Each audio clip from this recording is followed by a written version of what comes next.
Assalamualaikum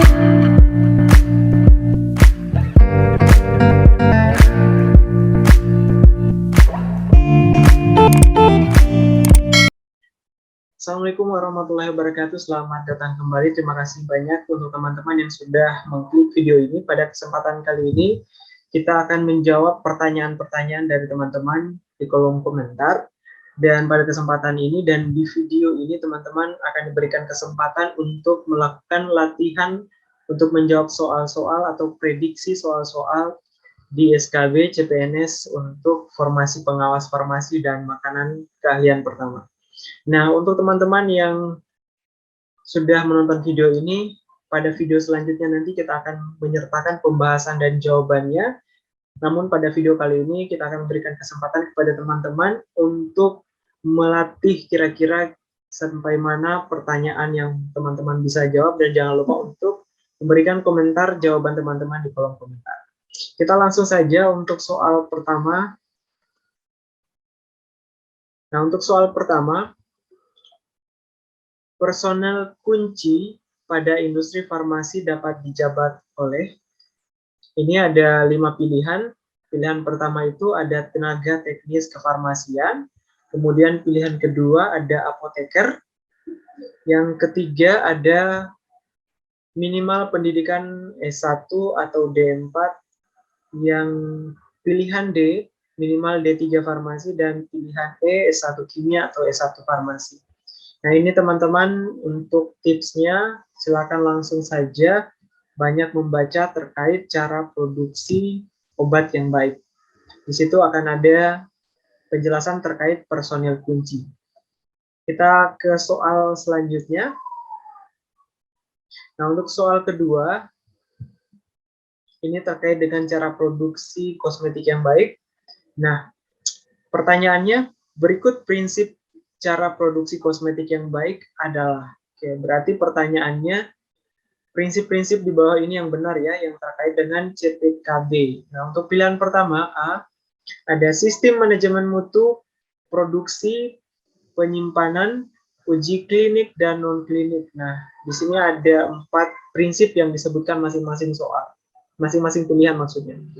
Nah, untuk opsi B ada personalia, audit internal, dokumentasi, dan kepemimpinan. Nah, itu untuk pilihan B-nya. Kita ke pilihan C. Ada sistem manajemen mutu, audit internal, sumber air, dan dokumentasi. Untuk D-nya, personalia, ada produksi, penyimpanan, dan laboratorium. Untuk pilihan E, sistem manajemen mutu, peralatan, dokumentasi, dan penanganan keluhan. Nah, teman-teman untuk menjawab soal ini tentunya teman-teman harus mengetahui prinsip dari CPKB, cara produksi kosmetik yang baik. Seperti yang saya sudah sebutkan bahwa untuk prinsip masing-masing cara produksi untuk tiap komoditi, itu teman-teman harus hafal, dan selamat mencoba juga. Semoga teman-teman mampu menjawab soal-soal seperti ini. Kita langsung ke pertanyaan ketiga. Kriteria bangunan dan fasilitas yang benar pada lingkungan industri obat adalah. Oke, ini masih berkaitan dengan cara produksi obat yang baik, karena di sini ada clue-nya industri obat. Nah, untuk pilihan A, pipa, fitting lampu, titik ventilasi hendaklah dipasang membentuk ceruk.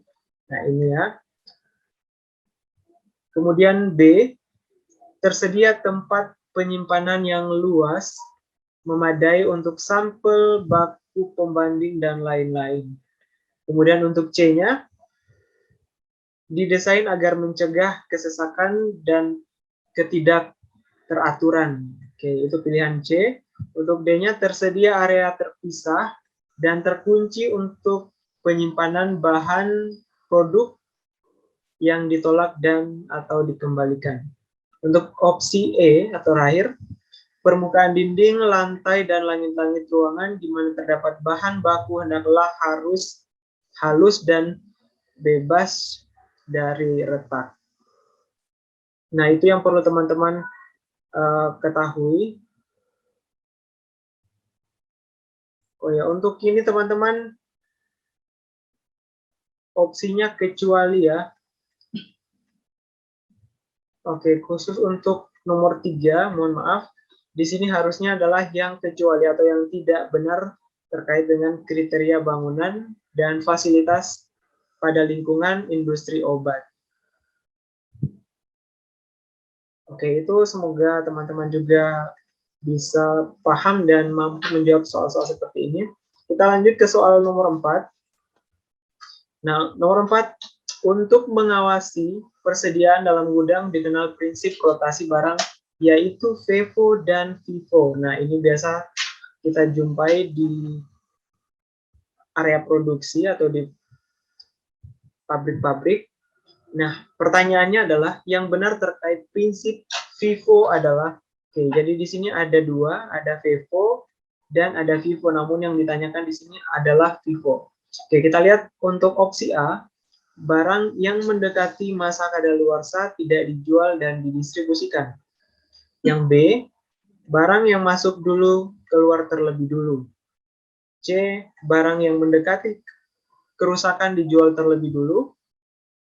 Barang yang ditolak tidak didistribusikan, dan E, barang yang berkualitas dijual terlebih dahulu.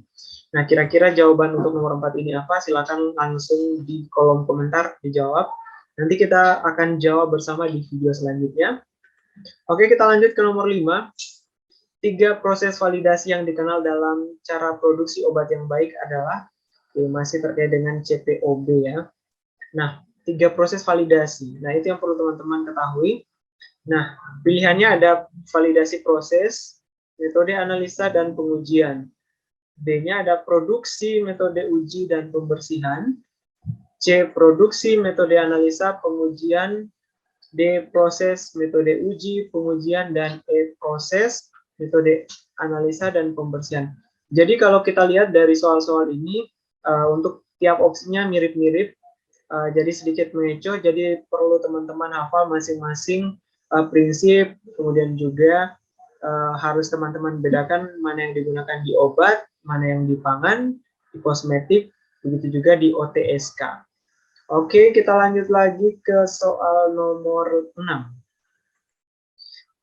Jenis-jenis cemaran yang berpotensi menjadi kontaminasi dalam proses produksi pangan adalah, oke, jadi kontaminan di produksi pangan itu kira-kira apa? Untuk pilihan A, mekanik, kimia, biologi. B, mekanik, kimia, fisik. C, mekanik, biologi, fisik. D, kimia, biologi, fisik. E, mekanik, logam, dan biologi. Oke, kira-kira teman-teman untuk soal seperti ini silakan dicari tahu terlebih dahulu. Mungkin teman-teman bisa banyak membaca terkait cara produksi pangan olahan yang baik, ataupun teman-teman mencari tahu kira-kira jenis-jenis cemaran khususnya di pangan ya. Silakan kita langsung ke soal nomor 7. Nah, untuk nomor 7 pertanyaannya, pernyataan yang benar terkait obat paten adalah, oke, jadi ini informasi terkait dengan obat paten yang ditanyakan, yang benar ya. Oke, untuk A, obat yang mendapatkan perlindungan paten berdasarkan undang-undang paten yang berlaku di Indonesia. Untuk B, obat yang dibuat dan dikemas oleh industri di dalam negeri. Untuk C, obat yang mengandung zat aktif sama dengan obat yang sudah terdaftar. D, obat dengan zat aktif atau komposisi.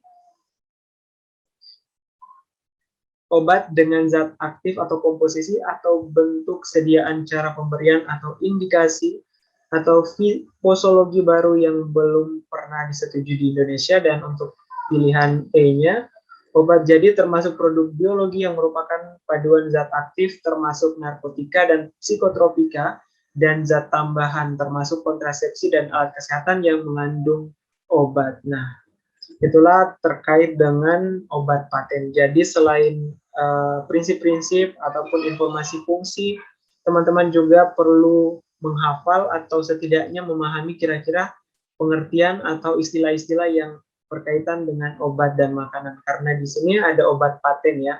Jadi selain obat paten, mungkin teman-teman juga harus sering membaca atau memahami terkait obat generik, ada juga yang namanya obat baru, obat palsu, dan produk biologis, serta informasi-informasi lain. Oke, kita lanjut sepertinya ke soal selanjutnya. Oke, selanjutnya ada nomor 8. Nah, yang dimaksud dengan narkotika adalah, oke, di sini pertanyaannya mengatakan apa pengertian dari narkotika. Oke, di sini tidak perlu sesuai dengan undang-undang ya, karena memang tidak disebutkan di soal bahwa harus sesuai dengan undang-undang atau regulasi apa.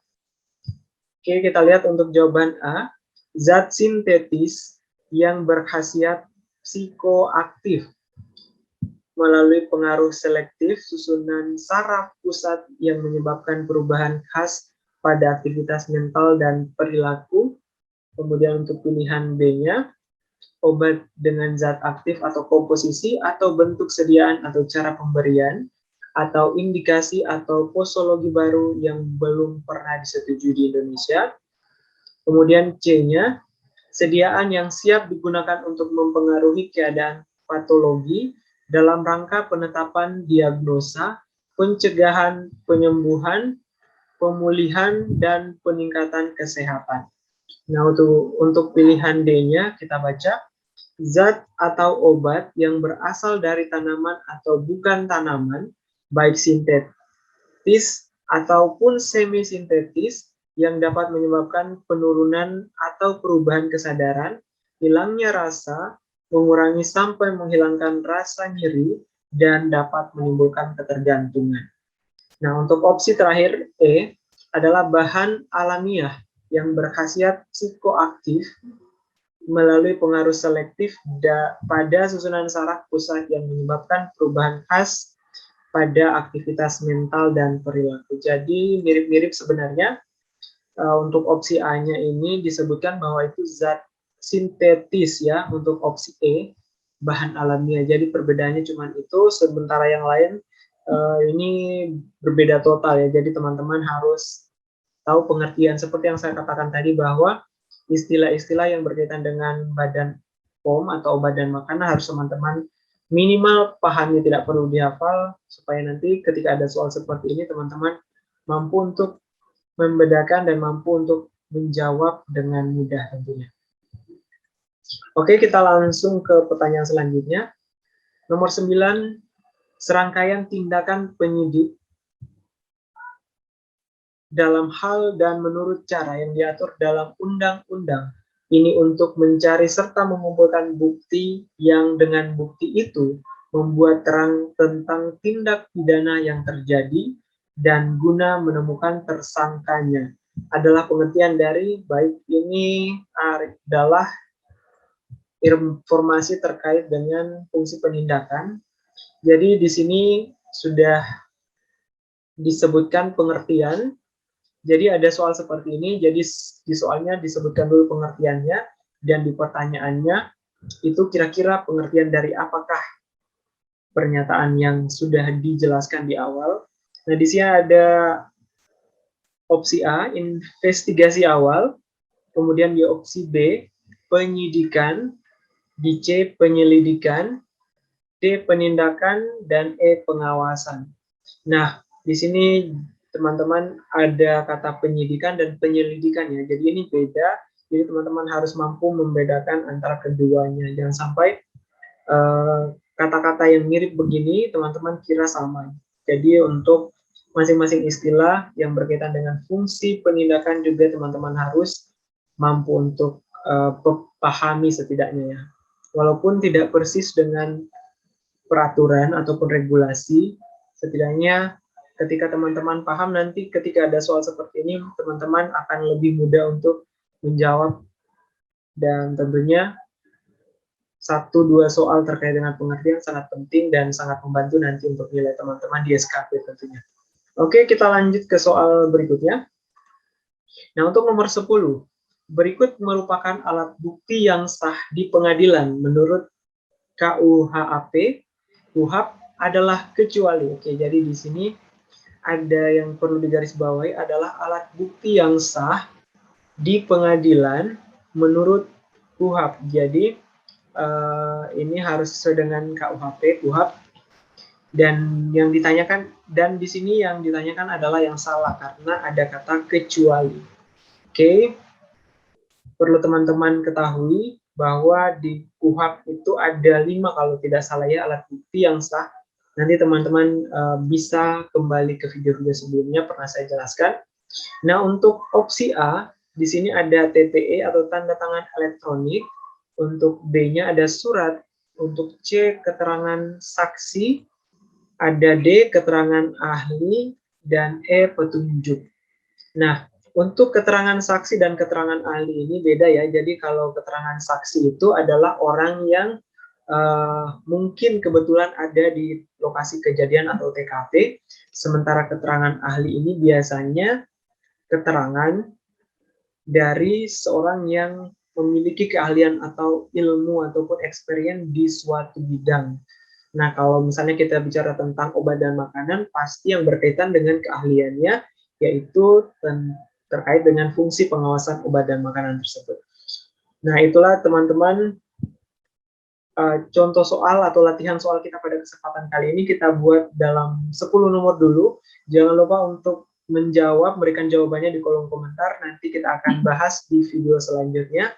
Selain kita akan memberikan atau menampilkan kembali soalnya, kita juga akan memberikan jawabannya atau pembahasan soalnya. Dan kita akan lihat kira-kira jawaban yang benar adalah jawaban yang mana. Jangan lupa untuk pastikan memberikan jawaban teman-teman di kolom komentar dan tunggu video selanjutnya terkait pembahasan soal-soal ini. Semoga nanti bisa memberikan pemahaman dan bisa memprediksi kira-kira teman-teman kalau sudah ada soal seperti ini bisa menjawab atau tidak dan kira-kira berapa yang bisa teman-teman jawab dengan benar. Oke, untuk video latihan soal SKB CAT untuk formasi PFM kali ini kita cukupkan sekian. Terima kasih banyak teman-teman atas partisipasi di video ini. Sampai jumpa lagi. Billahi taufiq wal hidayah. Wassalamualaikum warahmatullahi wabarakatuh.